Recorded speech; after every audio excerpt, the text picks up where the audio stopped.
परंडा तहसील कार्यालयात जागतिक ग्राहक हक्क दिन साजरा।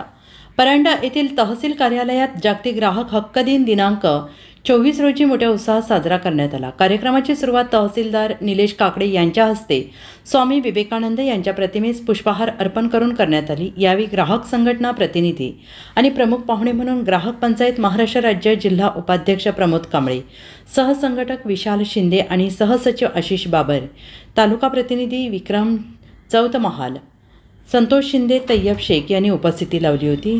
तालुक्याचे तहसीलदार निलेश काकडे यांनी प्रमुख पाहुणे यांचे स्वागत केले। यावेळी जागृत ग्राहकांची हक्क आणि कर्तव्य तसेच शाश्वत जीवनशैली फक्त संक्रमण याविषयी आशिष बाबर, विशाल शिंदे, प्रमोद कांबळे यांनी सविस्तर माहिती दिली। परंडा तालुक्याचे तहसीलदार निलेश काकडे यांनी ग्राहक पंचायत महाराष्ट्र कामाचे कौतुक केले। उपस्थित ग्राहक पंचायत महाराष्ट्राच्या सर्व सदस्यांचा सन्मान केला। यावेळी पुरवठा निरीक्षण अधिकारी मिलिंद पराळे, नितीन भांडवलकर, सहाय्यक महसूल अधिकारी अनुजा मलगोंडे, पुरवठा निरीक्षक आशिष ठाकूर उपस्थित होते। कायदा न्यूजसाठी प्रतिनिधी रावसाहेब गायकवाड, परंडा।